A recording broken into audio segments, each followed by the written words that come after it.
நீலகிரி மாவட்டத்தில் பேரிடரின் அபாயகரமான இடங்களில் பாதுகாப்பு நடவடிக்கைகளை மாவட்ட ஆட்சியர் லட்சுமி பவ்யா தண்ணீர் ஆய்வு செய்தார்.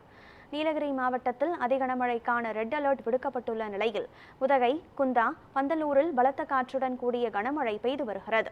முன்னெச்சரிக்கை நடவடிக்கையாக மாவட்டத்தில் 283 பேரிடர் அபாயகரமான இடங்கள் கண்டறியப்பட்டு பாதுகாப்பு நடவடிக்கைகள் மேற்கொள்ளப்பட்டு வருகிறது.